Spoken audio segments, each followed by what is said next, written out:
My ex-boyfriend was a gallery owner in LA. He used to say I was just a tattoo artist. I kept quiet. 2 years later, my designs were being worn in Paris, and his gallery was shut down by the IRS. I remember the first time he said it. It was a chilly night in Los Angeles, the city twinkling through the windows of the small apartment we shared. We'd been living together for almost a year, and I had just finished a particularly difficult tattoo on a client, an intricate design with fine lines, shading, and a lot of personal meaning for her. I was proud of it. The client, who had come in a bit anxious, was beaming as she looked at the finished piece. I showed James a picture of it when he came home. He barely glanced at it before tossing his jacket on the couch, and without even looking at me, he said it's just a tattoo, babe, nothing more than putting pictures on people. I felt a sting, like a slap to the face. I stood there, the phone still in my hand, staring at him. He didn't see the art. He didn't see the hours I'd spent perfecting my craft, the blood, sweat, and yes, the tears that went into becoming who I was. But I didn't say anything. I didn't argue. That was the thing about James. He always acted like he knew better. He had his gallery in the heart of the city, surrounded by art critics and collectors, with the big names of the Los Angeles art world parading through. He'd throw these lavish parties, where he'd talk endlessly about high-end art pieces and brushstrokes and the real meaning behind paintings. He never hesitated to remind me of how different our worlds were. He'd spend hours discussing abstract art or the latest piece he'd gotten from some European painter, and all I could do was smile and nod. After all, I was just a tattoo artist. That's how he'd always see me, nothing more, nothing less. He didn't understand. He never would.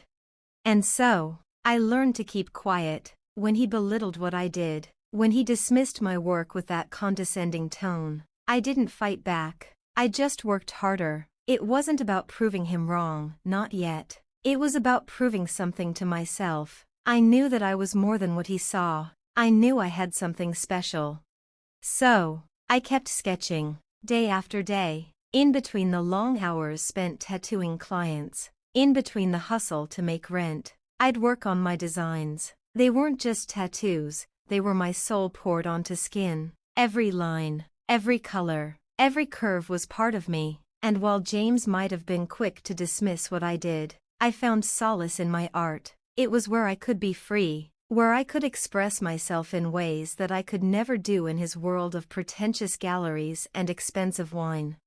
He'd look at me sometimes when I was working, and I could almost hear the thoughts running through his head. She'll never be as important as me in this art world, and I guess that was okay. I didn't need his approval. I just needed to keep doing what I loved.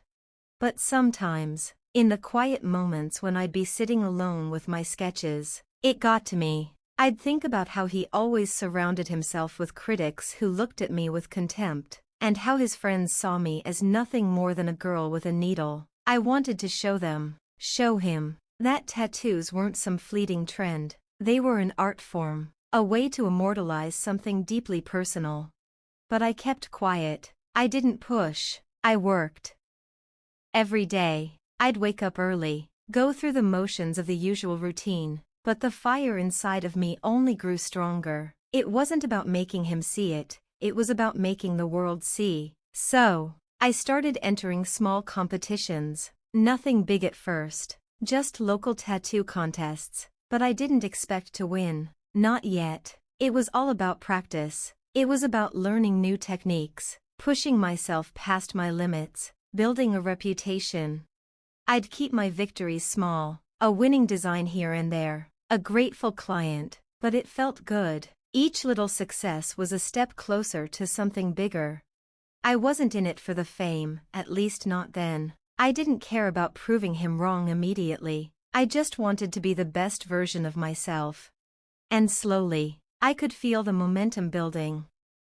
One night, while we were having dinner, talking about the latest artist whose abstract paintings were being sold for millions, and me, pretending to listen while I sipped my wine, I got an email. It was an invitation to a tattoo competition in Paris. The email was brief. We've reviewed your portfolio. Your designs are outstanding. You are invited to participate in the Inkworld Tattoo Convention and Competition in Paris next year. I remember my heart racing as I read it. Paris, Inkworld. I had to sit down. I didn't know whether to laugh or cry. This was a big deal. This was the opportunity one had been working for. The competition was fierce, with tattoo artists from all over the world showcasing their work. But I'd worked for this. I knew my art could stand alongside the best. James had no idea. He hadn't seen the fire inside me, the hunger to be recognized for my craft. He wouldn't understand how much this meant. I stared at the email for a moment, feeling both exhilarated and terrified. It was the chance I needed. But I didn't tell him. Not yet. Not until I had something to show. Something more than just pictures. For now, I would keep quiet, keep working, keep proving that tattooing could be more than just putting pictures on. How could I explain to him what this meant? How could I explain to him what this meant to me? But for now, I didn't have to, not yet. There was still work to be done, and I was ready. The months that followed were a blur of ink, skin, and endless hours spent perfecting my craft. When I got that invitation to Paris, it wasn't just a pat on the back or a simple win. It was a validation, a ticket to prove that I belonged in the same room as the so-called real artists James always talked about. But the work didn't stop there. It was just the beginning. I was still juggling the demands of my regular clients, working long shifts at the studio to keep the lights on, while also diving headfirst into preparing for the competition. Every night after I closed the shop, I would lock myself in my small studio space, my sanctuary, where I could focus without distractions. I worked through the nights, fueled by a combination of coffee, adrenaline, and the dream of proving James wrong. The designs I submitted for the competition in Paris were unlike anything I had done before. I pushed my limits, combining intricate line work with bold color contrasts and shading that required a level of precision I hadn't attempted in years. I was designing for a global stage now, and I couldn't afford to hold back. The process wasn't just technical, it was deeply personal. I poured myself into each piece. The work became a way to exorcise the bitterness of James's dismissal, the years of quiet frustration, and my relentless desire to be seen for what I truly was, an artist in every sense of the word. James didn't know any of this. At least, he didn't know how hard I was working, how much I was sacrificing. He was still wrapped up in his world of pretentious gallery openings, the kind of world where only a select few could make a name for themselves. His gallery was a shrine to high art, paintings that were splashed with meaningless splatters, sculptures that nobody really understood, and performances that felt more like a joke than anything else. But to James, they were real art. He didn't get the power of ink, the way tattoos could transform a person, giving them a story that they could carry with them for life. And that was okay. I didn't need him to get it. I didn't need him to approve of me. By the time the competition rolled around, I'd forgotten what it was like to be in the same room as him. My mind had shifted. I had bigger things to focus on now. The day I left for Paris, the nerves hit me like a tidal wave. I was heading to a place where artists from all over the world would gather, showing their best work. People who had been tattooing for decades. People who knew the ins and outs of the craft in a way I could only dream of. But it didn't matter. For the first time in a long while, I felt ready. I had put in the work, and I had the designs to back it up. I boarded the flight feeling a mix of excitement and fear. What if I didn't measure up? What if my designs didn't stand out against the rest? What if James was right all along? That nagging doubt crept in, but I pushed it aside. I wasn't here to prove him right, I was here to prove myself right. Paris greeted me with its crisp autumn air and bustling streets. Everything felt surreal, like I was stepping into a dream. The convention was held in one of the grand exhibition halls, with hundreds of tattoo artists showcasing their craft. The walls were covered in breathtaking designs, each one more intricate than the last. There was an energy in the room, an electric buzz that made my heart race. This was where I belonged. This was where my art could truly be appreciated. I set up my booth, carefully unpacking my tools and laying out my designs. My competitors were serious, seasoned professionals. I wasn't intimidated, at least, not outwardly. Inside, my heart was pounding in my chest. The pressure was immense, but I couldn't afford to let it show. I had come all this way, and I wasn't about to let fear stop me now. I didn't have to wait long before my first client arrived. She was an elegant woman in her late 30s, her eyes gleaming with excitement as she explained the piece she wanted, a delicate floral design that would stretch from her shoulder down her arm. I listened carefully to her ideas, the words flowing from her lips, and I felt an immediate connection to the design. It was beautiful, intricate, and deeply personal. As I started the tattoo, I felt the familiar hum of my machine under my fingers, but this time it felt different. There was something in the air that made everything sharper, clearer. Every line I drew felt like a part of something bigger. This wasn't just ink on skin, it was art. I worked for hours, creating a piece that I knew would impress. The woman watched me closely, her eyes occasionally flicking over to other artists in the room, taking in their work. When I finished, she looked at the design in awe, a tear welling up in her eye. "It's perfect," she whispered. The tattoo wasn't just perfect in the technical sense, it was an extension of both of us, of our shared moment. It was a work of art, not just a decoration. I could feel the shift, the moment I'd been waiting for. My work was finally being appreciated for what it was, not just pictures, not just ink on skin, art.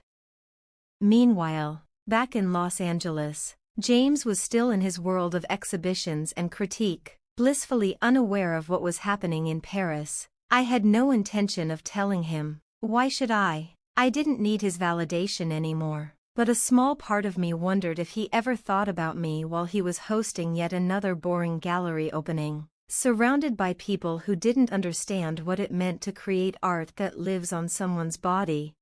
As the days passed, the competition grew fiercer, and the anticipation mounted. I kept my head down, focused on my designs, my clients, and my goals. This was my time. The world was finally starting to see what I was capable of.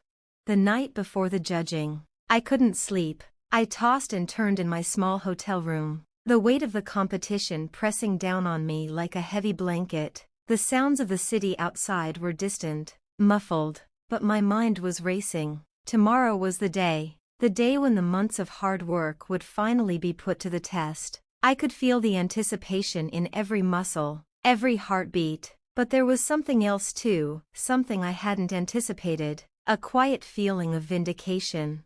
I was getting closer to something. I could almost taste it. This moment wasn't just about winning a competition or getting recognition. It was about proving, once and for all, that what I did was real art. And the thought of it, it almost made my heart race faster than the nerves of the competition itself. But the more I thought about it, the more I realized, this was it. This was my chance to show everyone what I had been building for years. Not just James, not just the critics, but everyone who had ever doubted me. I was standing on the edge of something that could change my entire career.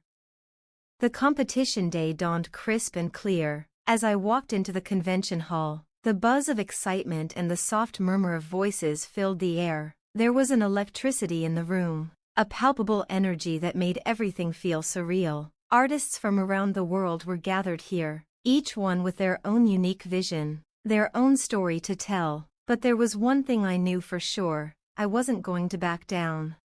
As I set up my booth for the last time, I glanced around at the other competitors. Some were calm, like they'd done this 1,000 times. Others seemed just as anxious as I felt, but my eyes kept drifting to the ones who looked too confident, the ones who were acting like they were already winners, the ones who had it all figured out, like James, like the ones who could sit back and criticize but never got their hands dirty.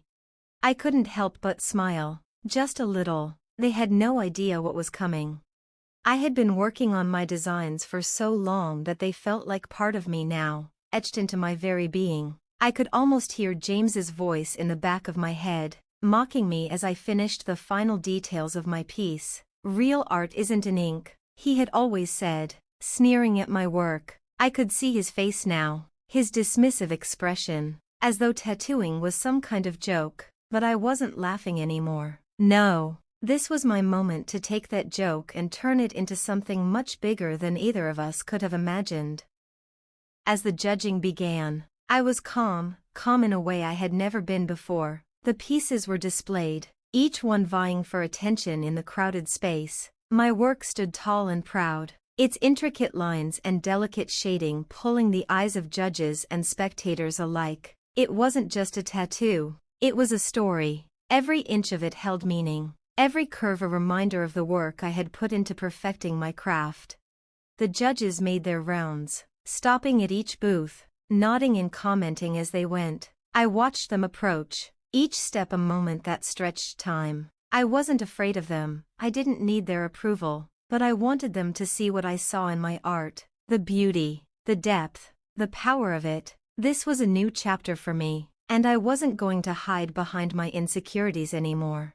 By the time they arrived at my booth, my heart was pounding, but my hands were steady. They looked closely at my work, their faces impassive, but their eyes sharp. They asked questions, technical questions, and I answered with ease. For the first time, I felt like I truly belonged. I wasn't some outsider. I was a peer, a competitor, an artist who had put everything into her craft.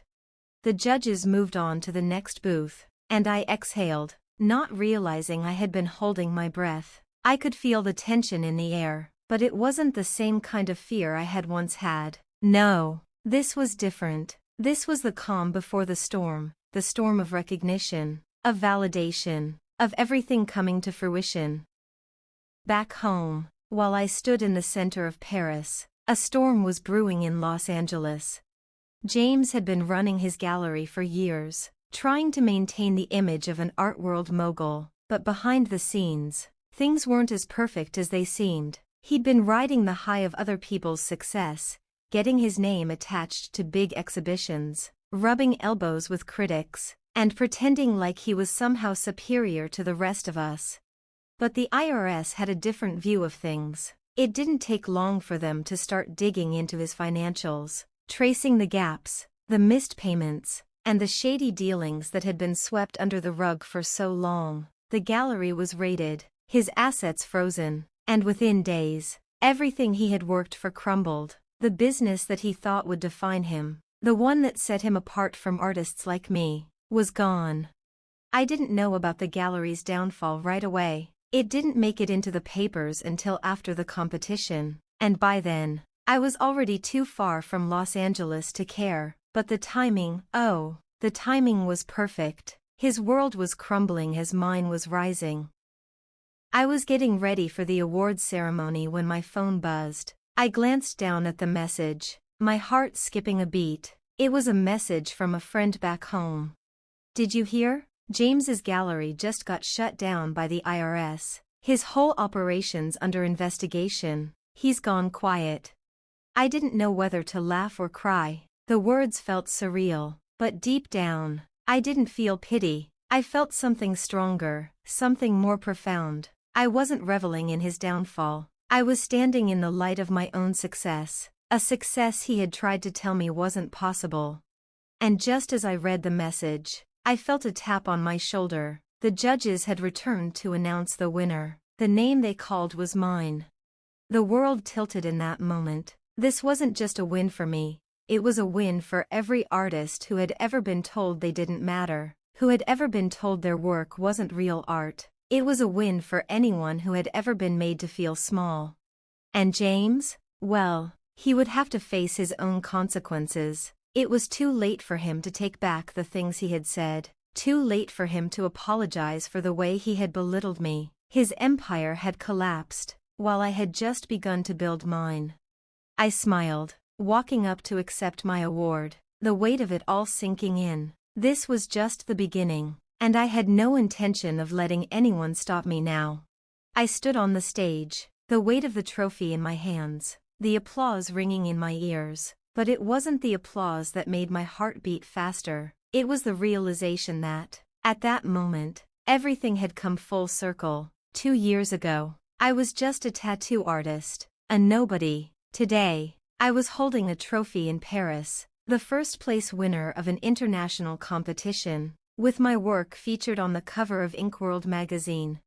My mind was spinning, but as the ceremony continued, I made sure to keep my cool. I could feel the eyes of my fellow competitors on me, some with respect, some with envy, and maybe even a little bit of regret. They saw me for what I was now, but that was the thing. They hadn't seen me when I was scrubbing ink off my hands late into the night, when I was learning the trade in tiny, underground studios, or when I was running to catch the last train home after a day of working on clients who barely paid me enough to cover the rent. No, they saw me now, the finished product. And the finished product was not just about the art, it was about the journey, it was about surviving the doubts, the hate, the ridicule. Later that evening, after the excitement of the ceremony had died down, I sat alone in my hotel room. The night was silent, the city's lights casting shadows through the window. I turned on my phone, eager to check my messages, but before I could even unlock it, I saw a notification that caught my eye. It was a text from my old friend, Zoe, back in Los Angeles. I just heard from some people, James's gallery is done. They're investigating him for tax evasion. People are saying it's over for him. His name is toast. Do you know anything about it? I could feel my lips curling into a slow smile. It wasn't a smile of gloating. It was more like a quiet exhale of relief. For so long, I had been told that my work didn't matter, that I was nothing but a glorified artist in a field not worthy of recognition. For so long, I had tried to prove to everyone that I wasn't just putting pictures on, that tattooing was an art form just as valid as anything else. And now, everything had come full circle, not just for me, but for him too. Back home in Los Angeles, the news about James was starting to spread like wildfire. His gallery had been shut down by the IRS after a full investigation into his tax evasion scheme. His reputation was shattered in an instant, and the fallout was brutal. He had been living high on the hog, collecting all the accolades and respect from the art world, but his empire was built on lies, on mismanagement, on shady deals that he thought would never come back to bite him. I had always known that kind of success wasn't sustainable. It was built on the backs of others, on the exploitation of artists who were never given their due. But I had never wanted to see him fall the way he did. And yet, in a way, it felt right. He had spent so long telling me that I would never amount to anything, mocking me behind my back. And now, he had lost everything. All his fancy connections, all his gallery openings, all his reputation, gone. And where was I? I was holding a trophy in Paris. My design had been picked for the cover of Inkworld. I was being recognized on a global scale. A few days later, I got a phone call. I was at the airport, ready to return to Los Angeles, when I saw the familiar name on the screen. It was Zoe again. "Girl, you are not going to believe this," she said, her voice bubbling with excitement. "James tried to reach out to me. He's begging for help. He says he's ruined. His entire career is shot, and he doesn't know what to do. I think he wants you to save him." My breath caught in my throat. "He's begging for help?" I repeated, stunned. Zoe laughed bitterly. "Yeah, apparently. He wants you to talk to people for him. He says you've always had connections in the tattoo world, and now you're the one who's making waves. I guess he thinks you'll throw him a lifeline." I couldn't help it, I laughed. A deep, full laugh that I hadn't allowed myself in years. The audacity of him, the gall. After everything he said, everything he did to me, he thought I would step in and help him? He thought I would be the one to clean up his mess? "Tell him," I said slowly, savoring the words, "that if he wants help, he can start by learning how to respect real artists. And that's a lesson I'm not going to teach him. Let him sink." I hung up the phone with a sense of finality. I wasn't going to save him. I wasn't going to be his redemption story. I had spent so long being told that I wasn't enough, Now it was time for him to face the consequences of his own actions. When I finally returned to Los Angeles, the city felt different. It wasn't the place I had once struggled to make a name in. It wasn't the city that had dismissed me and my work. It was mine now. I had earned every inch of it. I had proven that tattooing wasn't just some fad, that it wasn't just ink. It was a craft, an art, and it deserved to be seen. But as I settled into my new life, my new career, I knew one thing for sure: this was just the beginning. James had lost everything. His empire was gone, his gallery a distant memory. But me? I wasn't done, not by a long shot. And as I walked into my tattoo studio that first day back in Los Angeles, I couldn't help but smile. The clients who walked through my door saw me differently now. They saw the artist I had always been, and that was all I needed. Success wasn't just about trophies or recognition. It was about finding the strength to silence the doubters, to fight against the noise, and to stand tall in your own truth. I had done that. And for the first time in years, I could finally breathe easy. Yes, this is the final part of the story. It concludes the journey of the protagonist, showing her triumph over the humiliation and belittlement she faced from her ex-boyfriend. She has grown into a successful, respected tattoo artist, and the last part focuses on her emotional satisfaction in knowing she has proven herself, not only through her achievements but also through her strength and independence. It ends with a sense of closure, showing that she's moved beyond the need for revenge or validation and is now firmly in control of her own life and success.